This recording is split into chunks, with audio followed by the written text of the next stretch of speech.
আসসালামু আলাইকুম। নতুন একটা ভিডিওতে আপনাদের স্বাগতম। আশা করি সবাই ভালো আছেন।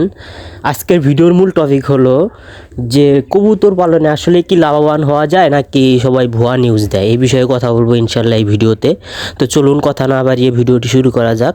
তার আগে যারা আমার এই চ্যানেলে নতুন তারা অবশ্যই চ্যানেলটি সাবস্ক্রাইব করে রাখবেন এবং ফেসবুকে ফলোয়ার বাটনটি অন করে রাখবেন। প্রথমেই বলবো যে কবুতর কেউ লাভের আশায় পোষে না, এটা হচ্ছে শৌখিন জিনিস। বেশিরভাগ মানুষই শখের বসে পোষে, এজন্য কেউ কবুতর থেকে ওরকম লাভের আশা করে না। তবে যারা বাণিজ্যিক আকারে কবুতর পোষে, অনেকেই আছে বাণিজ্যিক আকারে পোষে, তারা অবশ্যই লাভবান হওয়ার আশাই পোষে। আর কবুতর পুষলে অবশ্যই লাভবান হওয়ার সম্ভাবনা আছে।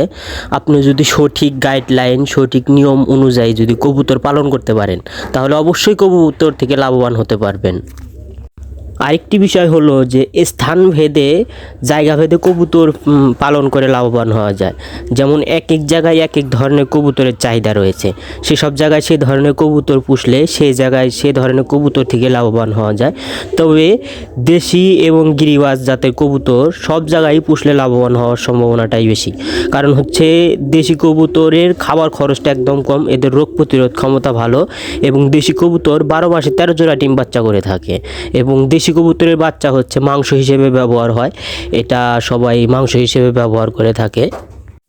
এজন্য দেশি কবুতর পুষলে কোনো লস হওয়ার সম্ভাবনা নেই। আপনারা যদি সঠিক নিয়ম অনুযায়ী, সঠিক গাইডলাইন অনুযায়ী যদি কবুতর পুষতে পারেন, তাহলে অবশ্যই লাভবান হতে পারবেন। কবুতর পুষে লাভবান হতে চাইলে অবশ্যই আপনাকে স্থানভেদে কবুতর পুষতে হবে। আপনার ওই স্থানে কোন জাতের কবুতরের চাহিদা রয়েছে সেই ধরনের কবুতরই পুষতে হবে। আপনারা যদি কবুতর থেকে সঠিকভাবে ডিম বাচ্চা করাতে পারেন এবং সঠিকভাবে সেল দিতে পারেন, বাজারজাত করতে পারেন, তাহলে অবশ্যই ওই কবুতর থেকে লাভবান হওয়ার সম্ভাবনাটা আছে। আর কবুতর, দেশি কবুতর হচ্ছে মাঠ থেকেই খাবার সংগ্রহ করে খায় বেশি, এজন্য দেশি কবুতরের খাবার খরচ কম এবং দেশি কবুতর এরা প্রচুর ডিম বাচ্চা করে থাকে, এজন্যও দেশি কবুতর পুষলে লাভবান হওয়া যায়।